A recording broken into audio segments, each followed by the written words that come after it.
This is a war on religion. This is a war on the children. They give you the cure with the sickness. This is a war on tradition. Mark of the Beast, Part 23. The War on the Lamb. They give you the cure with the sickness. This is a war. This is a war.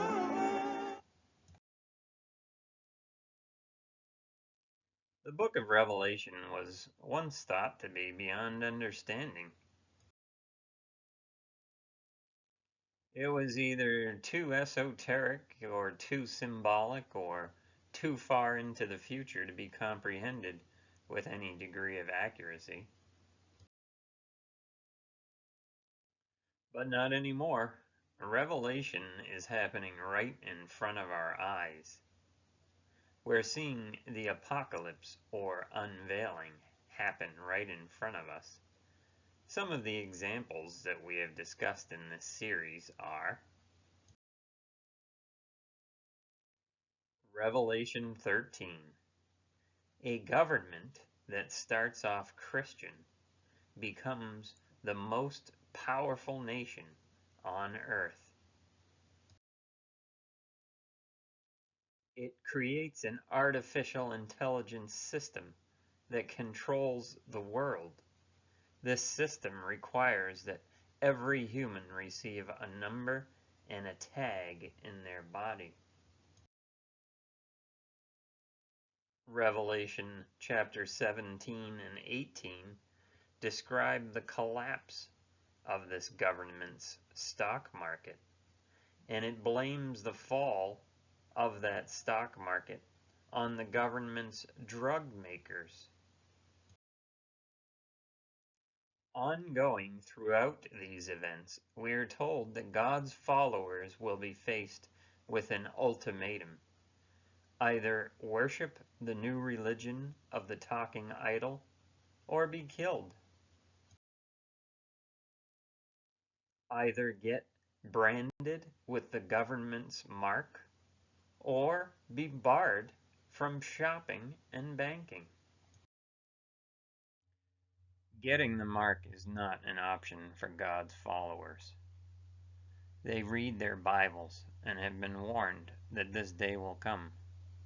If anyone worship the beast in his image and receive his mark in his forehead or in his hand, the same shall drink of the wine of the wrath of God, and the smoke of their torment ascendeth up for ever and ever, and they have no rest day or night, who worship the beast and his image, and whosoever receiveth the mark of his name. Just as Bible believers in the book of Daniel refused to bow down to Nebuchadnezzar's image, today's Bible believers will refuse to bow down to the image of the beast. We know from the Bible, from literature, and from history that big brother governments are always trying to get you to worship them. And they are trying it again today. Forced worship of the government happened under Nimrod at the Tower of Babel in Genesis. It happened in Egypt under the Pharaoh. It happened in the book of Esther. It happened to Daniel under the Persians. It happened to the Jews under Antiochus Epiphanes. And the forced worship of the state as God happened under Nero, Caligula, Domitian, and Vespasian.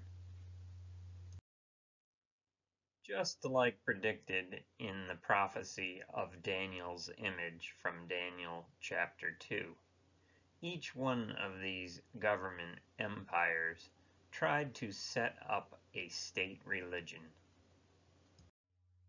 And these governments have been doing the same ever since. And God's true followers have always protested against the various marks of the beast that were dictated by popes and emperors, edicts that insisted you listen to man rather than God, marks that denied free speech and the questioning of the powers that be, papal bulls that hid knowledge and prevented the common man from reading the Bible for themselves or in their own language.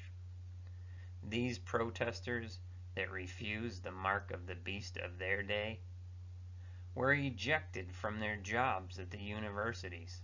They were threatened, silenced, beaten, tricked, imprisoned, and eventually even burned at the stake. Should we be shocked at all, then, to find Revelation predicting a final round of persecution on Christianity, a last days, one world government beast waging one last epic war on the Lamb of God, Jesus Christ, and his followers?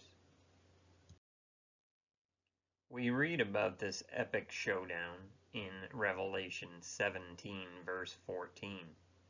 It says about the coming together of the nations of the earth, quote, "These are of one mind, and give their power and authority over to the beast, and they will make war on the Lamb, and the Lamb will conquer them." It might sound silly even to suggest that Christianity is under attack. Common knowledge would say that it's Christianity attacking everyone else. At least that's what the universities teach and what the newspapers preach. But even they have to admit that there is an actual war going on the Lamb. Even Huffington Post admits, quote, "We may not want to hear it, but Christianity is in peril, like no other religion," end quote. Christianity is, in fact, the world's most persecuted religion right now. Thankfully, in this country, we are not yet subjected to violence and death like in many Muslim countries. However, the war on the Lamb is certainly a real war, as we will see. For many years it was easy to look the other way. After all, the wolves in sheep's clothing really did look like sheep, and they really were careful to wage a covert attack against the Lamb. But today, those who attack the Lamb do it out in the open. They are attacking Christ, Christianity, the family, marriage, and even children. Their actions and their motives are no longer veiled. They are acting true to their Fabian Society motto, which says, "When we strike hard." The war on the Lamb is first and foremost a war on true religion, true Bible belief, and the agenda to replace this true religion with a watered down ecumenical one that is subservient to the humanism culture. We have spent much of our series explaining this insidious, progressive hijacking principle, which says they will remove God, replace God, so that they can become God. But the war on the Lamb goes even farther than hijacking the churches. It attempts to remove God and morality from society altogether. This can be done through infiltrating education, destroying the family, and, in the case of the United States, weakening nationalism, because the United States nation is based on rights that come from a creator. You might be surprised then that I am suggesting that the war on the Lamb is an attack on the beast government itself. This is because the earth beast of Revelation chapter 13, the one that is known for creating the living idol and inventing the mark of the beast, is actually lamb-like or Christian in its origins. And even today, let's face it, while Christianity is getting replaced by humanism in the rest of the Western world, it is going pretty strong in America. So the war on the Lamb is in fact an attack on the Christian part of the United States itself. And we have stressed repeatedly in this series that the US right now is in fact the main roadblock for those who are pushing a one world beast empire. When the United States finally falls to globalism, if it falls, it won't simply become like England or France. When the United States falls, the entire world will become subservient to an entirely new world order.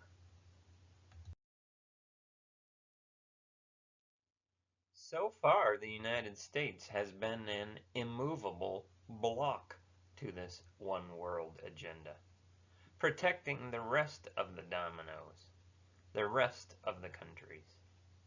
The strength of that block, which is holding up the conquest of the United States, is called the Bill of Rights and the Constitution.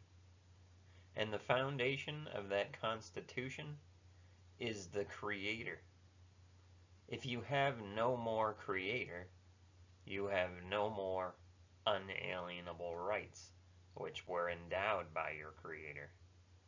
All you have left are rights granted from the government, if they wish. So it becomes apparent that in order to take down the United States, they must take down God. If they can do away with God in the United States, they can do away with those pesky rights from God. If they can do away with the rights, they can conquer the United States. If they can ban free speech, free assembly, privacy, and especially the right to bear arms, they will succeed. And once they conquer the United States, they can restore order back to the rest of the world. But how do you get rid of God so that you can get rid of those pesky rights that are preventing world government? Where does this silly idea of God come from? I would say there are four sources of the notion of a creator. The first is observation. A creator is self-evident to every nomad, caveman, or grade schooler that ever walked the earth. The second place people get the notion of a creator is from their church. The third place they get a notion of their creator is from school. And the fourth place is the family. Getting God removed from the school is already done. The belief in a creator is not just reduced to one theory among many. It has been sandblasted out of textbooks entirely. And meanwhile, the simplistic, archaic theory of interspecies evolution and spontaneous life has somehow been elevated to the level of unquestionable scientific fact. This was a well thought out, concerted, nationwide maneuver done by the globalists in order to put an end to simple observation, imagination, and skepticism, instructing students to not believe their lying eyes, but instead to just believe what the quote-unquote experts tell them. Come to find out, the experts themselves don't really believe the nonsense that they tell to us simpletons. And once they gained the higher ground of higher education, it was easy for the world controllers to get even the church to submit to their atheist dogma. The corrupted, hijacked churches are more than willing to conform their beliefs and to compromise to so-called science so that they can feel relevant and sophisticated. After all, the churches want to display the attributes of a growing church, not a shrinking one. And this always involves bowing and compromising to the culture of worldliness and scientism. So really, the only hill of society left for the globalists to conquer is the family. The family is the heart of the Lamb. The family is the most powerful unit in society. If you are surprised at such a statement, it's most likely because your perception of the family has been warped by those who have long been waging war against it. Believe it or not, those pushing a godlike big brother world government are more jealous of the family than of any other power structure on the earth. Of the 7 hills of society that the beast has hijacked, the family has put up the most resistance. Yes, thankfully, mama bears still don't want strangers taking their cubs. Fathers are still plugged into masculinity, into bravery and self-sacrifice. Motherhood is still valued as a badge of honor, akin to divinity. She is a creative glow of hope in an ever-darkening world.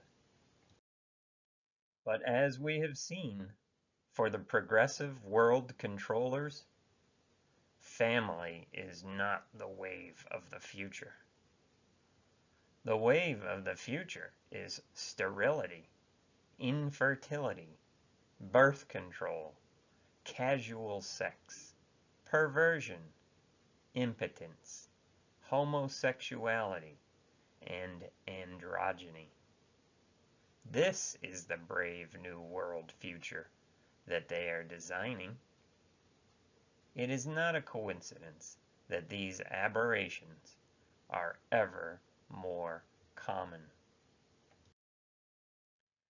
The progressive trend of world influencers, like UNESCO, is not toward taking advantage of this strength of the family and using that strength in order to achieve a functional society. No, the trend is toward allowing a paternal government to raise your children earlier and earlier in life. Ever since the year 2000, the United Nations has declared through their Millennium Forum Declaration that, quote, education will be universal and lifelong, and will nurture a sense of world citizenship. Underscoring this idea of the state's role in education shifting earlier and earlier in life, UNESCO Director General Julian Huxley wrote that this world citizenship, quote, would mean an extension of education backwards from the nursery school to the nursery itself. In this way, the government can brainwash children younger and younger to demand their rights, which means, essentially, disobeying their parents, which means dissolving the family unit, the last source of God. In the world controllers' minds, it takes a village to raise a child, not a stay-at-home parent. It has long been known that world government agencies see parents as the problem. Even in 1954, the World Health Organization Director General was saying that parents were a menace.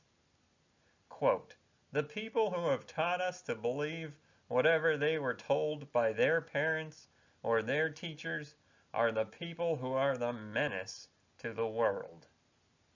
In one of its programs for teachers, UNESCO even complains that, quote, "Before the child enters into school, his mind has already been profoundly marked, and often injuriously, by early influences." The one-worlders who want to raise your child from the nursery have gained much ground since 1954. Over the years, they have gradually succeeded at, quote, "giving children their rights." Giving children their rights is a slogan which is better translated, "Let children be raised by the state." Today, we watch as major life decisions that were once under the authority of a child's parents are relinquished to the government beast. This means that a child can go get an abortion without their parents' consent. They can get a vaccine without their parents' consent. They can even start the process of chemical castration. In other words, getting a sex change through hormone therapy without their parents' consent. We see often many recent headlines describing a new attitude in the public schools in which children are counseled to disagree, disobey, and dishonor their parents through clandestine means. Scandals during remote learning illustrated that keeping parents in the dark about what goes on in class has become almost an official policy at the schools. And anyone asking questions or assembling for a redress of grievances over critical race theory and sex education have been labeled as dangerous by the national police.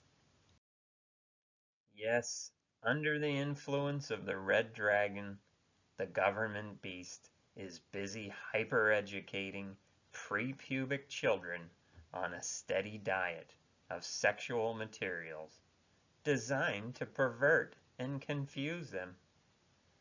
They are taught about how special it is to be a boy trapped in a girl's body, and how brave it is to go on national television and be adored by famous stars.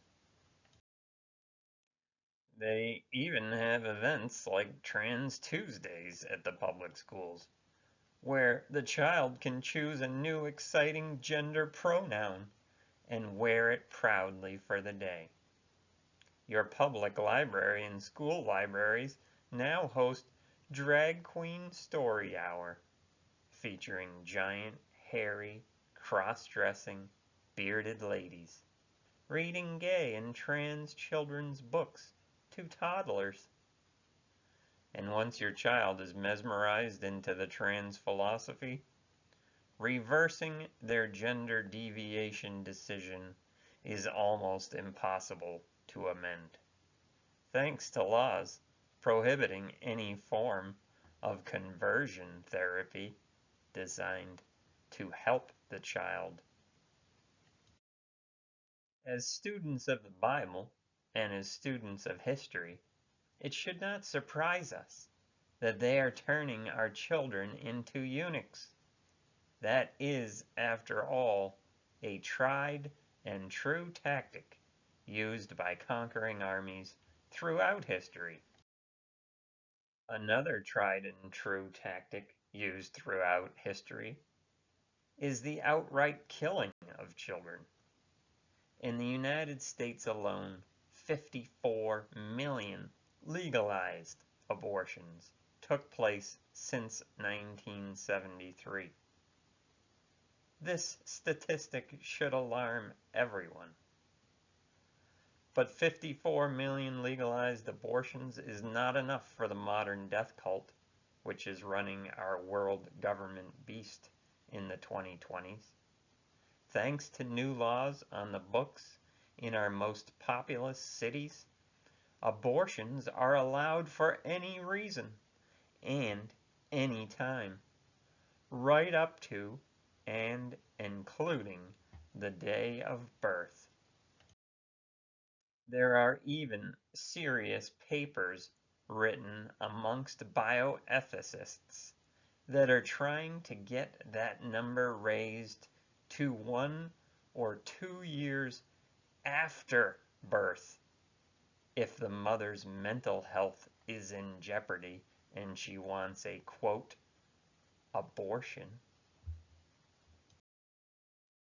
Hopefully, you have a line drawn in the sand. Many people, unfortunately, do not. And though killing babies at birth or after birth might sound shocking and sensational, in the context of history, we are really not that special. The Bible, in fact, gives many examples of killing male babies. Throughout the 1,000 years in the land of Canaan, for example, the Bible recounts the many pagan death cult practices of the kings of Israel and the people around them who, quote, caused their sons and daughters to be sacrificed or pass through the fire. As an attack on the true believers, we have the example in the book of Exodus with the birth of Moses. At the time he was born, Pharaoh was ordering all the Hebrew male newborns to be killed. Take note that God was especially pleased with the midwives who lied to the government in order to save babies like Moses. We see also in the New Testament that not much had changed. At the birth of Jesus, we see the same no male Hebrew firstborn child policy being reenacted by Herod. And the genocidal policies of beast governments continue to this day.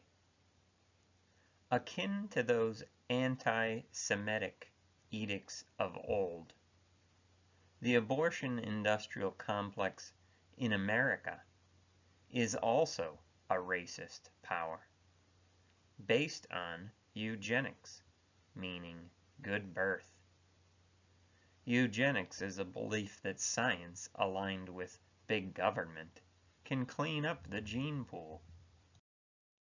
Planned Parenthood abortion clinic founder Margaret Sanger had particular races in mind when she pushed for her abortion agenda. Sanger called black people weeds and said that they had to be eradicated. Sanger worked alongside people like Bill Gates Sr. at Cold Springs Harbor and in the Rockefeller Population Council in order to collect and store every individual's DNA in order to limit the growth of certain populations. As a result of her eugenicist movement, the war on the lamb has affected the black population worse than any other in this country. In fact, black fetuses only have about a 50% chance of making it out of the mother's womb alive. And once these babies are born, their environment is increasingly hostile. Toxins like fluoride in the water lower their IQs. Sprays on foods cause allergies, asthma, autoimmune disease, and cancers. All things that are on the rise among children. Sudden infant death syndrome, or SIDS, the unexplained death of infants, is higher than it has ever been. Even maternal mortality, in other words, the death of new mothers, is now higher in the United States than in any other industrialized nation. The United States spends the most of any other nation on health care, but our overall health is one of the worst. We are barely as healthy as the nation of Jamaica. As soon as our children come out of the womb, science aims to fix all the mistakes that God has made. They are given nano-sized poisons as soon as they are born in the form of injections that are supposedly better than their God-given or maternal natural immune systems. And they don't get 3 injections from ages 0 to 18 like their grandparents got in the 1960s. They don't get 13 injections like their parents got in the 1980s, but they get 72 injections before they even turn 18 years old and have a choice. When you take the time to read the side effects and often unnecessary ingredients in these quote-unquote medicines, is it any wonder that every childhood disease is becoming a pandemic? There's autism, allergies, autoimmune diseases, adolescent diabetes, and that is just the A's. Assuming that children are able to avoid being maimed through environmental attacks, they must somehow survive the cultural attack. Recreational drug use has become an entitlement in today's world, ever enticing kids to escape their stress and boredom and get themselves a grown-up habit. Meanwhile, prescription drug use is seen as a badge of honor for children today, something to be proud of, and even to brag about. Face it, they want all kids on some kind of drug. And with 50% of kids with some kind of chronic disease and on some kind of prescription medicine, I would say they are succeeding. And once again, this is our own fault for not believing the one-worlders when they told us their plan. A United Nations think tank teacher's manual from 80 years ago gives this advice about students. Quote, although they appear to behave appropriately and seem normal by most cultural standards, they may actually be in need of mental health care in order to help them change, adapt, and conform to the planned society in which there will be no conflict of attitudes or beliefs. Overdiagnosing kids, convincing kids to change, conforming kids to some alien planned society. Does any of this sound familiar? Over-medication of children in the United States is a pandemic. And the psych meds, especially the serotonin reuptake inhibitor antidepressant pills, cause suicidal and homicidal thoughts, according to the package insert, leading some of us to ask, What really made those kids shoot up their schools?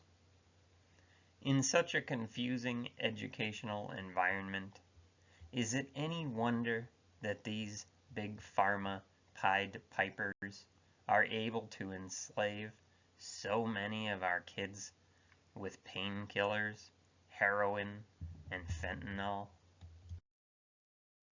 Meanwhile, we helplessly watch as an army of organized elite pedophiles thrives in Hollywood, and in government, and even in the Boy Scouts, and at the top universities and richest churches. Instead of protecting the children and hunting these attackers down, modern policies of remove and forgive reassign the offending priests and professors to new locations. And the national police has even openly come out and declared it their policy to mind their own business when it comes to university sexual abuse. Hijacked big media is complicit in underreporting and looking the other way. We saw the Epstein story come out years after the media was forced to cover it. These stories should be sensationalized with giant spotlights like they were 50 years ago. But now, these sensational stories barely get mentioned. Is it any wonder then that these sick individuals are coming out of the shadows? Netflix and the New York Times run interference for them, downplaying pedophilia as a harmless predilection, not a crime, convincing us that offering up our children might not be as bad as it sounds. It seems that even when they are caught, these elite perpetrators are rarely sentenced. Even kids that might escape the drug abuse and might escape the environmental attacks still need to be aware of the dangers of full immersion into the black mirror of screen time. Studies show that increased screen time for children increases depression and developmental delays. This fact has weighed heavy on some of the social media inventors from Facebook and Apple, who have actually come out and apologized for the damage they unleashed on our youth. They have blown the whistle on themselves and admit that they don't allow their children to be programmed by these devices. And it is no longer a case of protecting children from mere propaganda.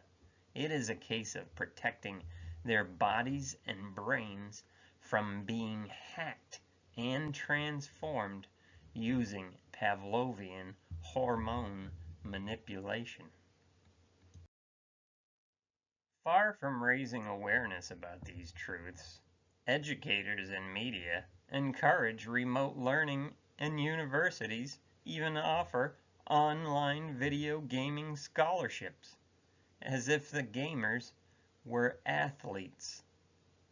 Meanwhile, the military-industrial complex is heavily involved on the developmental side of these games in order to train the next generation of virtual soldiers and drone assassins, without these kids even knowing the homicidal skills that they are learning. As far as ideology, school kids are taught to hate their parents and hate their country, instead of unifying students around common history, common traditions, common deism, and common sense. They are taught division and tribalism through identity politics.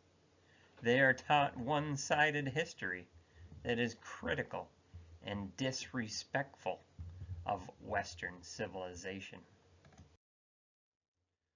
Under the spell of the United Nations hatred for sovereign countries, school administrators institute Common Core education, where they take a straightforward subject like math and teach it in new ways that the parents do not even understand.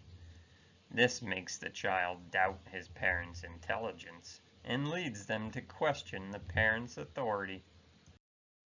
Questioning their parents' authority means that when they get to the science classes, they will be more open to accepting archaic theories about interspecies evolution and spontaneous self-originating life. These fanciful atheistic notions are taught in a way that forces the child to choose either religion or science, widening the rift between child and parent. These tried and true tactics of top-down communism were already successfully used in Russia and China to topple proud creator-centric civilizations that had believed in God for thousands of years. These tactics of demoralization diminish or extinguish everything that is good and right and true in the child's world. Every old tradition, custom, habit, and idea, every common sense copybook heading statement is replaced with a slogan of allegiance to the environment, the government, or the so-called social justice movement. It is not paranoid to state that this attack on common sense is just part of the plan. It has always been part of the plan. Believe it or not, some people still think that these problems are all just accidental coincidences. But there is a concerted attack on our children, an unconventional warfare being used to sterilize, weaken, and destroy the next generation. If you doubt that there is a war being waged, just pay attention to the demoralization coming out of Hollywood and big tech. They are preaching scientism, environmentalism, and hedonism, and programming our children using images. They use Pavlovian conditioning in order to herd them into promiscuity, cynicism, and alienation. This godless, nihilistic existence that says, you came from nothing and you're going nowhere, will inevitably lead the child to depression and mental illness. And at the end of the day, what is mental illness but a separation from God? The spiritual sickness that preys on our children is an intentional isolation from God. And it didn't happen by accident. Someone built that wall of separation, brick by brick, so that God's light of hope and truth cannot shine through and resonate with us the way that it was meant to. And we shouldn't be surprised that the forces in the world today that want to be God would try to separate our kids from God. The Bible tells us to expect no less from these idol pushers, deceivers, and wolves in sheep's clothing. It says, quote, "They will turn your children away from following me to serve other gods." And if you don't believe that they can turn your kids away, remember David. They turned his son away, and his son was the wisest man that ever lived. So let us be warned and take heed, but let us not be discouraged. After all, remember what our verse says in Revelation. They waged war against the Lamb, but the Lamb triumphed over them. And how does the Lamb triumph? And how do we, as part of the Lamb, win? We do it with a sword, the sword of the Spirit, the sword which is the Word of God, which comes from Jesus' mouth. Everyone knows that the sword of the Word of God and the sword of free speech are more powerful than anything that the idol pushers possess. This is, of course, why they are constantly trying to take our free speech, because in so doing, they can disarm us. As long as our mouths and our pens and our keyboards can still declare the Word of God with all of its wisdom, practical knowledge, common sense, traditions, advice, and solutions, we will withstand the attack of the beast government. But we will never triumph if we are silent. We will never conquer if we never enter the contest. As the Bible tells us, faith without works is dead. And whoever knows the right thing to do and fails to do it, for him it is a sin.